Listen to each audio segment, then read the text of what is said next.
ugu horeyn farxad weyn bay noo tahay maanta inaynu u dabaaldegayno ama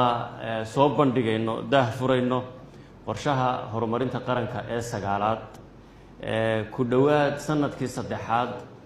ee xukuumadda federaalka Soomaaliya ee madaxweynuhuna hormuudka inoogu ahaa qorshahani wuxuu saldhig u yahay dhowr shay iyo waxqabad oo waaweyn oo ay xukuumadda federaalka Soomaaliya saddexdii sanadood ee ugu dambeeyay ay ka soo shaqeynaysay waxaa hubaal ah la tashi ballaaran oo ururada bulshada dhinacyada bulshada kala duwan maamul goboleedada talada iyo hogaaminta madaxweynaha hagida ra'iisul wasaaraha iyo ka qayb qaadashada golaha wasiirada dhamaantiin iyo guddida dhaqaalaha oo wasaaraddu qayb weyn ka tahay in aaraa iyo afkaar iyo talo iyo tusaale wixii la hayay khabaradii ka soo shaqeynaysay ee wasaaradduba lagu tuujiyay lagu soo minguuriyay qorshaha horumarinta qaranka oo aynu maanta daah furayno kasokow dhinacyada kale ee kala duwan ee ballaaran ee qorshuhu 20 ilaa 24 ee ku talagalka uu dhigayo waxa uu ka kooban yahay dhowr waaxood oo waaweyn oo saldhig u ah tubaha horumarinta qaranka oo ra'iisul wasaaruhu hormuudka u yahay dhaqaalaha iyo dubahabeynta ballaaran ee aynu ku sameynay amniga arrimaha bulshada iyo siyaasadda loo dhan yahay waxaynu ogsoonahay maran madoon ah in dubahabeynta dhaqaalaha wax badan aan ka qabanay 26 wasaaradood ee jira ugu yaraan 25 ka mid dakhli bay ururin jireen oo ay dhaxleen dhowr iyo 10 shirkadood ayaa dakhli ururin jiray maanta meel baan ku soo ururinay nidaam lagu kalsoon yahay oo maaliyadeed baynu leenahay dubahabeynta dhaqaalaha iyo kobaca dhaqaale horumarka aan ka gaadhnay iyo halka uu maraya iyo aaminka maanta bulshada adduunku ay kalsoonida ku abuuran waxaynu ognahay warbixinaha kala duwan ee ka soo baxaya in aynu horumar weyn dhaqaalaha ka gaadhnay una baahan tahay 5 sano ee soo socda inaynu dhigno yoolkii horumarkaas mid ka sii ballaaran lagu gaari lahaa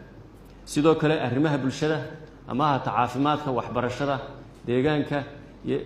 shaqo abuurka iyo shaqaalaha dubahabeyntiisii oo waxqabad weyn oo ballaaran iyo amniga oo aynu ognahay golaha wasiirada markii aynu ahayn in wasiiradii inaga horeeyay qaarkood yiraahdeen ra'iisul wasaareyaasha qaar baa waxay yiraahdeen kuna taliyeen Soomaaliya amnigeeda iyo ciidamadeeda in dib loo habeeyo wax laga qabto waxa ka dhow Soomaaliya inay nuclear samayso Soomaaliya maanta waxaynu ka marakacaynaa sanadkeenii saddexaad soo bandhigida qorshaha horumarinta qaranka ee sagaalaad 3 sanadood iyo 3,000 oo wax qabad hase yeeshee mudane madaxweyne ummadda Soomaaliyeed dhegtaa guuxaysa xildhibaanada iyo siyaasiyiinta halkan jooga waxay leeyihiin sanadka 2020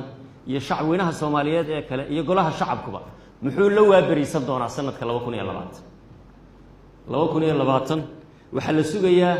ma hirgelin karnaa haddii qorshihii horumarinta qaranka aynu dhamaystirnay haddii dubahabeyntii ciidamada wax weyn aan ka qabanay haddii arrimihii bulshada wax weyn aan ka qabanay oo aanu ognahay iskuuladii dawladdu inay gacanta ku hayso manhajkii dhawaan la bandhigay cusbitaallo maanta aynu inagu maamulnaa jiraan oo la soo noqonay xuquuqul insaanka iyo konfenshannada ama heshiisyada looga baahnaa ee waaweyn meel badan ka gaadhnay 57 sharci iyo siyaasadood ay xukuumadda ka meel mareen madaxweynuhu shuruuc badan saxeexay haddana saxeexi doona qaar kale oo kale ummadda Soomaaliyeed waxa ay naga sugaysaa in aynu hirgelinno hal qof iyo hal cod doorasho ah talada iyo awoodda iyo karaamada ummadda Soomaaliyeed baa iskale waa inaynu talada shacweynaha Soomaaliyeed dib ugu celinaa madaxweynuhu waxa uu diyaar u yahay ra'iisul wasaaruhuna u yahay ummadda Soomaaliyeed taladeeda inay qaadato iyagu cidii ay rabaan ay doorato haddii aynu tartamayno oo ay dib noo dooranayaan oo 5 sanadood oo dambe halkii aan gaarsiinay meel ka sii fog aynu gaarsiinayno ummadda Soomaaliyeed bay u taala haddii cid kale ay dooranayaan ummadda Soomaaliyeed bay u taala laakiin inaga maxaa la inaga rabaa amniga wax weyn haddaan ka qabanno suurto gelinay maya nuclear inaanu sameeyno waxa ka dhow inaanu dib u habeeyno amniga haddaanu suurto gelinay arrimihii bulshada wax baan ka qaban karnaa haddaanu suurto gelinay dhaqaalihii dib baanu u habeynay oo system iyo nidaam dunidu ku soo hirato oo ay nagu soo dhowdahay deen cafiskii dhawaan Mareykanku ay ogeydeen hawlaha waaweyn ee tallaabooyinka hore aan qaadnay ee hirgaleen haddana waan qaban karnaa doorasho hal qof iyo hal cod ah ummad yahayeynaan warwarin wuxuu yidhi hadraawi rag siyaasi wada noqoy wada furay silsiladaha hadba taanu suurayn yidhi anigu aan sax siyaasadda hoggaan baynu u leenahay madaxweyneynu u leenahay madaxweynuhu wuxuu inagu hagayaa dhaxalka uu ka tegayaana ay tahay in dalkan ay ka hirgasho 2020 ummad yahay doorasho hal qof iyo hal cod ah kuna salaysan tartanka xisbiyada badan waxaan si dhow ula socday doodii golaha shacabka ee sharcigii doorashooyinka annaga xukuumad haddaanu nahay madaxweynuhuna siyaasadda inagu hogaaminayay wixii ra'yi iyo fikir iyo tale aynu haynay hindisa sharciyaadkii inaga gudbay baynu ku ururinay annaga halkee loo socdaa dadka leh annaga halka loo socdaa sharcigaas baa noola muuqatayoo golaha shacbigaa nuu gudbin